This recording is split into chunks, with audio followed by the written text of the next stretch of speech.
Welcome to today's Explainer. Look, we're going to tackle something right out of the gate today that might make you just a little bit uncomfortable, but honestly, it could completely change the trajectory of your financial life. We are talking about invisible leaks. Those quiet, completely normal looking everyday purchases that are just draining ordinary bank accounts day by day, year by year. They don't exactly arrive with a giant warning label. Instead, they show up disguised as convenience, as comfort, and as things literally everyone else around you is buying. To really wrap our heads around how these leaks work, let's picture two coworkers. Let's say they start at the exact same company on the exact same Monday morning. They sit just a couple of desks apart, and for the next 30 years, they earn almost the identical salary, right? But the difference in their outcomes is just staggering. Coworker A, she retires super comfortably at 62, owns her home outright, and spends her days with her grandkids. Coworker B, on the other hand, is still clocking in at 68, sweating over the gas gauge and nervously doing the math in the checkout line. Now, that massive gap didn't come from their salaries. And no, it didn't come from some sudden inheritance or pure luck either. It came from a few dozen totally ordinary decisions repeated quietly over 3 decades. So here is our roadmap for today. We're breaking these traps down into 4 main areas. 1, autopilot and convenience. 2, paying for status and fear. 3, the investment mirages. And 4, building the financial foundation. Okay, let's dive right into this. Section 1, autopilot and convenience, the profound danger of inertia. The sheer cost of letting your finances run on autopilot is way steeper than you might think. First, we've got traditional cable TV running anywhere from $147 to well over $200 a month for hundreds of channels you literally never watch. Then there's stacked streaming. Remember when streaming was supposed to be the cheap rebellion against cable? Well, nowadays, the average person is juggling about 5 different subscriptions, spending around $69 a month. Add in those unused gym memberships, averaging $58 a month, even though 67% of people rarely or never walk through the front doors. Oh, and then there's paying roughly $250 for tax prep when millions of folks actually qualify for completely free filing programs directly through the IRS.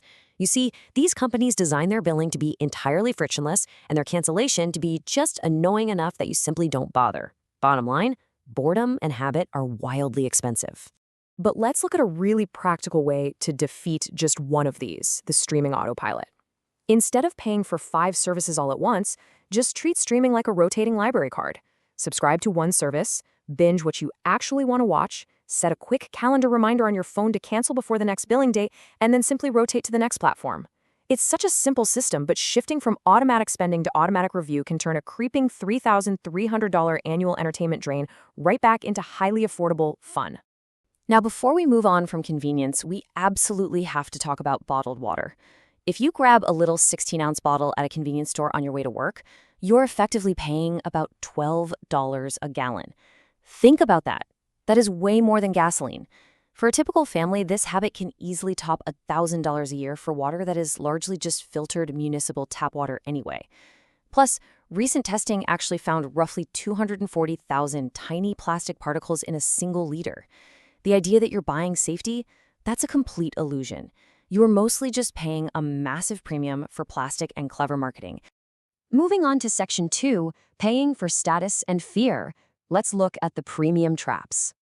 For most households, the absolute biggest leak is the brand new car. Right now, the average new car transaction sits above $50,000. But what happens the exact second you drive it off the dealership lot is just devastating math. A typical new car sheds about 20% of its worth in the very first year alone. By year 5, it has lost roughly 55% of its value. You didn't scratch it, you just owned it. And yet, more than half your money has literally evaporated into thin air. And this brilliantly illustrates the sheer danger of financing that depreciation. With new car loans averaging 7% interest right now and terms stretching out to 6 or even 7 years, buyers are severely straining to make the monthly payment fit their budget. The result? Roughly 31% of people trading in a car are totally underwater, meaning they owe the bank more than the car is actually worth. They are literally paying interest on value that no longer exists. Buying a gently used 3 to 5-year-old car completely avoids this steepest drop and keeps thousands of dollars safely in your pocket. Then we have the extended warranty. This is an absolute masterpiece of fear-based selling. You're standing at the register, and the salesperson paints this terrifying picture of a massive future repair bill. Suddenly, $150 feels like pretty cheap insurance, right? But retailers earn insane 50 to 80% profit margins on these add-ons because only about 1 in 10 buyers ever actually files a claim. The smart move here isn't buying the warranty, it's quietly setting aside that same money into your own personal repair fund. Plus, a lot of people don't realize this, but many credit cards automatically extend the manufacturer's warranty for free anyway. Status also traps us in that relentless yearly phone upgrade cycle. Flagship phones are $1,000 plus purchases that are mathematically smoothed out into a $30 a month bill just so you don't feel the sting. But the huge leaps in technology have really flattened out recently. So holding on to your perfectly fine phone for 3 to 4 years or just buying a refurbished one for $500 is a major wealth building hack. Breaking the spell of the monthly payment is absolutely crucial here. All right, Section 3, the investment mirages, the false promises of wealth. First up in this category is whole life insurance, specifically when it's sold to you as an investment. Let's look at the numbers. For a healthy 40-year-old man, a $500,000 whole life policy averages around $5,500 a year. The exact same amount of simple, straightforward term coverage is roughly $400 a year. That massive gap in premium is supposedly going into a cash value savings account for you. But in reality, it's growing incredibly slowly and mostly just funding the massive first-year commission of the agent who sold it to you. You are tangling insurance and investing together, and frankly, you're doing both jobs worse. The classic, proven wealth-building alternative is a strategy called buy term and invest the difference. It's exactly what it sounds like. You take the cheap term policy for pure family protection, and you invest that $5,000 in annual savings directly yourself into low-cost index funds. Over 20 years, assuming a very reasonable 7% return, that invested difference can grow to roughly double what the whole life policy's cash value would have ever been. Next up in the mirage category, high-fee, actively managed mutual funds. Over a 15-year period ending in 2024, do you want to know how many of the 22 U.S. equity fund categories had a majority of highly paid active managers actually beat their simple benchmark index? 0. Absolutely 0 out of 22. These are highly paid Wall Street professionals with massive research teams, and they consistently lose to a dumb fund that simply buys the whole market and just sits still. Now, what's truly fascinating is how the financial industry hides this failure from you. It's an illusion created by a concept called survivorship bias. See, poorly performing funds are quietly shut down or merged away, so they totally vanish from the historical data. This makes the surviving active managers look way better than they actually are. When you layer on their 1% management fees compared to the near-zero fees for an index fund, the math gets brutal.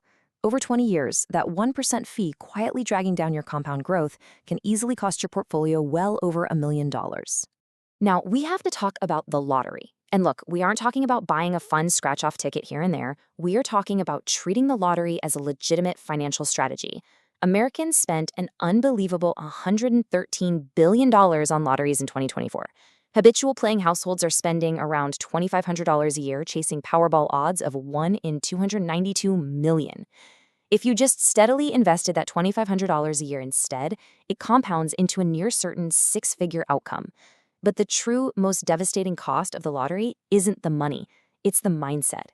It actively trains you to believe that wealth is just blind luck, getting you to completely outsource your future to a random drawing instead of relying on your own daily decisions. And that brings us to the ultimate financial black hole, the timeshare. It perfectly combines literally everything we've talked about today.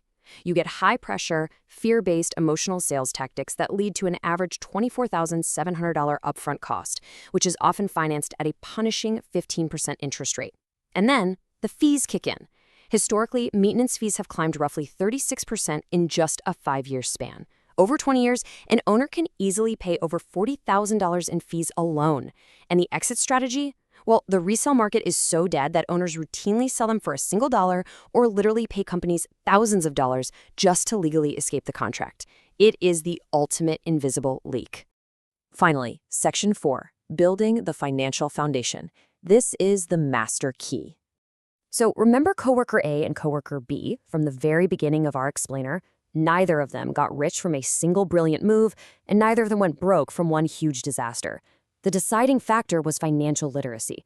One of them understood how depreciation works, how hidden fees compound silently against you, and how a seemingly small monthly leak turns into a massive ocean over 30 years. Building wealth is the exact opposite of luck. It's something you do to yourself, slowly and entirely on purpose. The truth is, none of these traps catch people because they are foolish. They catch people because the fundamentals of how money actually works are rarely taught in school, leaving a massive industry perfectly happy to sell you comfort at a crazy premium. The single most useful step you can take today isn't just canceling one forgotten streaming subscription, though you should totally do that.